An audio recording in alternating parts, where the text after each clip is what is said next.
Mamãe hipotecou a casa dela pra lutar contra mim no tribunal.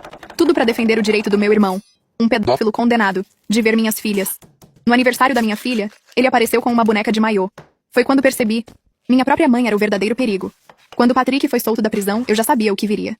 Minha mãe vinha me preparando há meses. Falava sobre perdão, sobre Deus, sobre segundas chances. Tudo com aquele tom doce que ela usava antes de me pedir algo absurdo.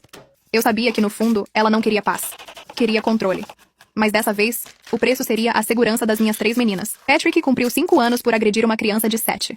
Uma menina do bairro, filha dos nossos antigos vizinhos. E agora ele estava de volta, como se nada tivesse acontecido. Na manhã da libertação, mamãe chegou à minha porta com uma pasta nas mãos. Ele mudou, querida, disse com lágrimas nos olhos. Encontrou Deus. Fez todos os programas da prisão. Ela abriu a pasta como se fosse um troféu. Certificados de cursos, folhetos religiosos, um papel amarelado com carimbo oficial. Está vendo? Ele cumpriu tudo. Se arrependeu. Fiquei olhando pra ela. Mamãe, ele não é bem-vindo aqui. Nem por 5 minutos. O silêncio entre nós foi pesado. O olhar dela mudou. De súplica pra raiva pura. Essas são as sobrinhas dele. Cuspiu. Você tá privando um homem de ver a família. A partir dali começou a guerra. No dia seguinte, minha irmã Beth me ligou chorando. Ele não tem pra onde ir, por favor. Soluçava. É só jantar uma vez, deixa ele conhecer as meninas. Meu pai começou a me mandar versículos sobre perdão. Até minha tia Helen, que mora a 3 estados de distância, mandou mensagem dizendo que eu estava sendo cruel. E eu só pensava, cruel é colocar um predador perto das minhas filhas. Mas eles não queriam entender. Queriam que eu cedesse. E quando não cedi, me transformaram no monstro da família. Alguns dias depois, precisei ir até a casa da minha mãe buscar o anel da minha avó. Ela estava ajustando. Cheguei e percebi algo estranho. Todos os carros dos meus irmãos e tios estavam lá. O cheiro de café fresco e bolo quente no ar. E no centro da cozinha, sentado como se fosse o convidado de honra, Patrick. Ele sorriu pra mim, como se nada tivesse acontecido. E antes que eu reagisse, ouvi uma vozinha atrás de mim. Tio Patrick!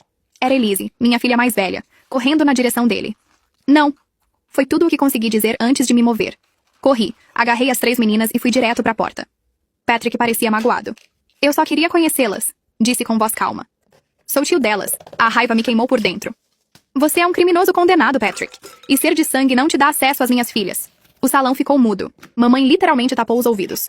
Beth chorava. Meu pai resmungou algo sobre não viver no passado. Saí dali tremendo. No dia seguinte, começou a campanha pública.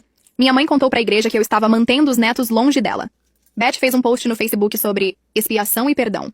E em questão de horas, meu celular estava cheio de mensagens de estranhos me chamando de insensível. Então Patrick começou a aparecer. No parque, no supermercado. Sempre à distância. Sempre sorrindo. Coincidência, ele dizia. Mas eu sabia o que era. Perseguição. Meu marido instalou câmeras de segurança. E eu passei a registrar tudo. Data, hora, local, testemunhas. Achei que aquilo era o limite. Até o aniversário de 8 anos de Jane. Alugamos o centro comunitário, convidamos toda a turma da escola. Era pra ser um dia feliz. Mas no meio do bolo, a porta se abriu. Patrick entrou, com um presente nas mãos. E atrás dele, minha mãe, sorrindo. Toda menina merece um tio no aniversário dela, disse ela. O silêncio tomou a sala. Um pai reconheceu Patrick do registro de criminosos. Em minutos, metade das crianças foi embora. A festa acabou. Jane chorava no banheiro enquanto os pais cochichavam lá fora. O presente era uma boneca vestida com um maiô infantil. Naquela noite, pediu uma ordem de restrição. Foi aí que a guerra virou uma cruzada. Mamãe hipotecou a casa. Usou cada centavo da aposentadoria para contratar um advogado, o mesmo que defendia Patrick. Eles entraram com uma ação dizendo que eu estava afastando a família. E pra piorar, mamãe testemunhou contra mim. No tribunal, o advogado deles dizia: Patrick cumpriu sua pena. É um homem reabilitado. Quer apenas ver a família. O juiz me concedeu uma ordem temporária, mas avisou. Isso pode não durar muito. Saí do tribunal tremendo, com a sensação de que o sistema não via o perigo que eu via. Mas eu sabia que não podia recuar. Desde então, o assédio só aumentou. Meu pai começou a aparecer no trabalho do meu marido exigindo explicações. Beth tentou buscar minhas filhas na escola dizendo que eu tinha autorizado. A diretora teve que intervir e proibir toda a minha família de se aproximar das meninas. Até parentes com quem eu não falava há anos começaram a tomar partido. Ela tá louca, diziam. Ela odeia a própria família. Mas o pior foi ver o medo crescendo nos olhos das minhas filhas. Elise começou a perguntar por que não podíamos mais ver a vovó. Jane queria saber por que eu odiava o tio Patrick. E minha caçula. Ela apenas chorava quando via alguém estacionar na frente da nossa casa. Foi aí que percebi. Não era só sobre Patrick. Era sobre mamãe. Ela não aceitava perder o controle. E se eu quisesse proteger minhas filhas, teria que lutar contra a própria família. Depois da audiência, eu não dormi por 3 dias. Cada som da casa parecia um alerta. Cada farol que parava na frente parecia o carro de Patrick. E o tempo todo, minha mãe mandava mensagens que começavam com "Precisamos conversar" e terminavam com "Você vai se arrepender". Foi Cheryl, minha prima, a única que ainda falava comigo sem gritar. Quem me ligou? Podemos nos encontrar para um café? Perguntou com a voz trêmula. Aceitei, mesmo com o coração apertado. Ela chegou pontual, mas parecia exausta. Ficou olhando em volta do café, nervosa, antes de pegar o celular e colocar na minha frente. Preciso te mostrar uma coisa. Na tela havia um grupo de mensagens de família. O nome era Família Unida em Oração. Mais de 20 pessoas. E o que estavam combinando me fez sentir o estômago virar. Falavam sobre dar um jeito de forçar encontros entre Patrick e minhas filhas. Sobre aparecer por coincidência em lugares onde eu estivesse. Uma tia sugeriu que pedissem direitos de avó no tribunal para me oprimir legalmente. Outra disse que, se não funcionasse, poderiam inventar denúncias para me desgastar. Quando Cheryl terminou de mostrar as mensagens, ela suspirou. Eu também tenho filhos, disse com os olhos marejados. E o que estão fazendo com você é loucura. Agradeci com um nó na garganta. Voltei para casa tremendo e passei a noite salvando capturas de tela, organizando provas, imprimindo tudo. Eu sabia que aquilo seria útil no tribunal, mas o que me assustava era o nível de coordenação. Eles estavam me caçando. 2 dias depois, encontrei a caminhonete de Patrick parada em frente à nossa casa. Minha mãe estava ao lado dele. Ficaram ali por 1 hora, observando. Quando meu marido saiu para confrontar, eles foram embora. Voltaram na manhã seguinte. O medo virou rotina. As meninas já sabiam. Se vissem o carro, saíam da sala da frente. Vivíamos como prisioneiras dentro da própria casa. Então, veio o golpe mais sujo. Uma mulher apareceu no estacionamento do supermercado enquanto eu carregava as compras. Mostrou o crachá. Sou Patrícia, dos Serviços de Proteção à Criança. Meu coração despencou. Alguém havia feito uma denúncia dizendo que eu estava abusando emocionalmente das meninas por afastá-las da família. Dei o contato do meu advogado e tentei parecer calma, mas tremia tanto que mal conseguia assinar o formulário. Patrícia foi profissional, mas minuciosa. Visitou nossa casa, conversou com as meninas, olhou tudo. Elas estavam bem, felizes. A casa limpa, comida na geladeira, desenhos coloridos nas paredes. Mas o simples fato de estarmos sendo investigadas por causa da minha mãe era surreal. A denúncia veio do endereço dela. Minha própria mãe me acusou de abuso. A ironia teria sido risível se não fosse tão cruel. As semanas seguintes foram um inferno. Patrick passou a correr em frente à nossa casa todas as manhãs. Não ultrapassava a calçada. Tecnicamente não quebrava nenhuma lei. Mas acenava para as janelas, sabendo que as meninas estavam vendo. O sorriso dele me perseguia até nos sonhos. O advogado disse que isso podia fortalecer o nosso caso, mas alertou. O tribunal de família costuma favorecer a reconciliação. Prepare-se para uma batalha longa. E foi exatamente isso que aconteceu. A audiência final se aproximava, e minha mãe, como sempre, subiu o nível. Entrou com um pedido emergencial por direitos de avó. Pedia visitas supervisionadas com as netas. E pasme, queria que Patrick fosse incluído como tio autorizado. Quando o advogado me contou, senti o chão sumir. Ela tinha hipotecado a casa para financiar isso. Não ia parar. Passei o fim de semana montando o dossiê mais detalhado da minha vida. Gravações, prints, câmeras, depoimentos de professores, bilhetes escolares, laudos e até cartas que eles mandaram para as meninas tentando manipulá-las. Cada evidência era uma ferida aberta que eu tinha que relembrar. No dia da audiência, o céu estava cinza. Meu marido usava o único terno que tinha. Eu me vesti de forma simples, mas firme. Deixamos as meninas na escola mais cedo. E o nó na garganta quase me impediu de dirigir. O estacionamento do tribunal estava lotado de carros familiares. Patrick estava lá, ao lado da minha mãe, de terno novo e cabelo cortado. Parecia um homem respeitável. Nada nele denunciava o que realmente era. Vi tios, tias, primos. Todos os rostos conhecidos. Todos contra mim. Minha mãe enxugava lágrimas com um lenço. Como uma avó injustiçada. Eu, do outro lado, só tinha meu marido e Cheryl. O juiz entrou, e o silêncio tomou o ar. Eu segurei a mão do meu marido. Nosso advogado começou com as imagens de segurança. Mostrava Patrick observando nossa casa, repetidamente. Os horários, as datas, tudo em sequência. O advogado da minha mãe rebateu. Ele apenas se exercita. Tem o direito de correr em vias públicas. Senti meu estômago revirar. Durante o intervalo, vi Beth no corredor, ao telefone, cochichando. Cada olhar dela para mim era um aviso. Você vai perder. Quando o julgamento recomeçou, mamãe subiu ao banco das testemunhas. Chorou. Mostrou fotos antigas. Falou sobre família destruída. O discurso ensaiado. O juiz quase se comoveu, até nosso advogado mostrar as mensagens do grupo. Cheryl foi chamada para depor. Tremia ao segurar as folhas. Leu em voz alta as conversas, os planos, as instruções de como me pegar de surpresa. Alguns parentes se remexeram no banco. Outros abaixaram os olhos. A verdade começou a aparecer. Patrick foi o último a testemunhar. Falava com calma, ensaiado, dizendo que só queria ver as sobrinhas crescerem. Mas quando o juiz perguntou sobre a festa de aniversário, ele travou. Gaguejou. Disse que não sabia que era inapropriado. A máscara rachou. O advogado apresentou o registro da denúncia falsa do CPS e as filmagens do parque. O juiz pediu um intervalo. Fui ao banheiro respirar. Uma mulher que eu reconheci do grupo de oração da minha mãe me olhou e sussurrou. Você devia se envergonhar. Uma mãe perdoa. Olhei para ela sem responder, mas por dentro eu gritava. Na volta, Patrícia, a funcionária do CPS, foi chamada. Testemunhou que nossas filhas estavam bem, seguras e felizes. Disse claramente. Não há sinal de abuso ou negligência. A defesa tentou usar isso para dizer que as meninas estavam saudáveis porque tinham uma família amorosa. Mas o juiz não comprou. Quando chegou minha vez de falar, eu tremia, mas minha voz não falhou. Contei cada detalhe. As perseguições, as cartas, os presentes, as tentativas de manipulação. Tudo o que eu fiz foi proteger minhas filhas, falei olhando nos olhos do juiz. E se tiver que perder tudo para continuar fazendo isso, eu perco. Patrick desviou o olhar. Minha mãe chorava. Não de arrependimento, mas de raiva. O juiz encerrou dizendo que precisava revisar as evidências e anunciaria a decisão em 3 dias. Quando saímos, Patrick bloqueou meu caminho. Sussurrou. Eu ainda vou ver as meninas. Você vai ver. Meu marido se colocou entre nós. O advogado anotou tudo. Patrick sorriu. Aquele sorriso frio, controlado, que parecia dizer: ainda não acabei. Quando chegamos em casa, havia uma Bíblia na nossa porta. Alguns versículos marcados em amarelo. Todos sobre perdão. Silêncio. Eu fiquei olhando para o livro aberto, sem conseguir tocar. Naquela noite, Jenny teve um pesadelo. Elise acordou chorando. E eu? Fiquei sentada no chão do corredor, encostada na parede, com o coração batendo alto demais para dormir. 3 dias depois, o telefone tocou. Era nosso advogado. O juiz vai anunciar a decisão amanhã cedo. Eu sabia que aquela manhã decidiria se minhas filhas estariam seguras, ou se eu teria que vê-las sendo obrigadas a conviver com o homem que destruiu a infância de outra criança. Eu não podia perder. Mas olhando o histórico do tribunal, percebi que justiça e proteção nem sempre andavam juntas. A manhã da decisão chegou chuvosa. O tipo de chuva fina que parece pesar no ar, como se o mundo inteiro estivesse prendendo a respiração. Vesti-me devagar. Uma roupa simples, discreta. Meu marido colocou o terno de novo, o mesmo da primeira audiência, agora com o tecido já amarrotado de tanto uso. Deixamos as meninas na escola. Elas estavam animadas, sem saber que aquele dia decidiria o nosso futuro. No carro, Jenny perguntou se a vovó voltaria para casa quando tudo acabasse. Respondi apenas: não sei, meu amor. Depende do que o juiz decidir. Ela sorriu, inocente, e aquilo partiu meu coração. O estacionamento do tribunal estava lotado. Quando entrei, vi todos eles de novo. Minha mãe, Beth, meus tios, até os irmãos do meu pai.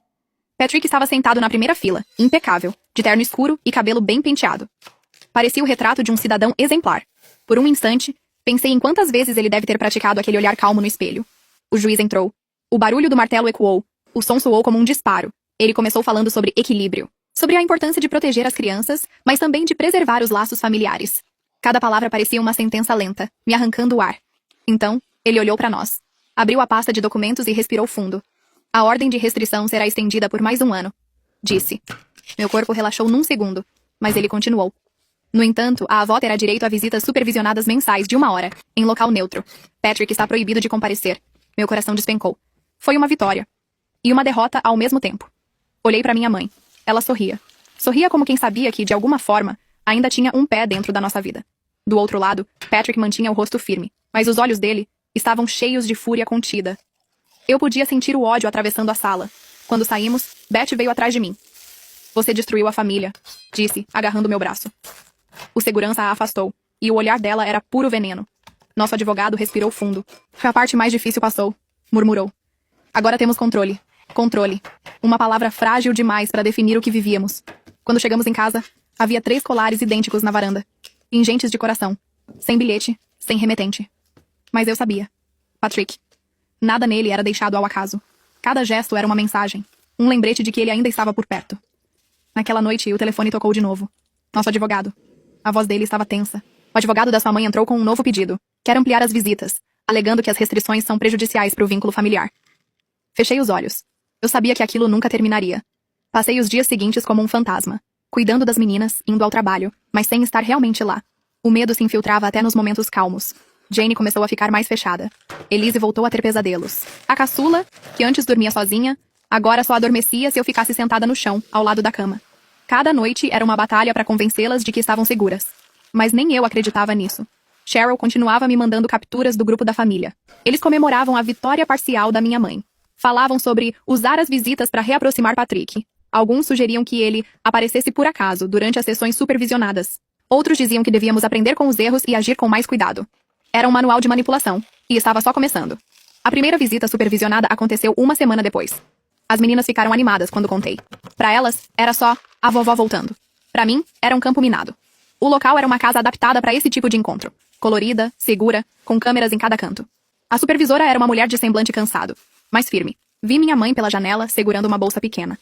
Sorria. E por um breve segundo, vi a avó que ela poderia ter sido, se não tivesse escolhido o lado errado. Ela abraçou as meninas. Depois, começou a conversa suave, envolvente. Falou de saudade, de jantares de Natal, de como o tio Patrick estava triste por não poder vê-las. A supervisora a interrompeu 2 vezes, mas mamãe era experiente em manipular palavras. Usava a dor como isca. Quando a visita terminou, Jane chorou. Elise ficou em silêncio. E a caçula perguntou se o tio Patrick também poderia vir, da próxima vez. Eu só consegui abraçá-las, sem saber o que dizer. Naquela noite, o advogado ligou novamente.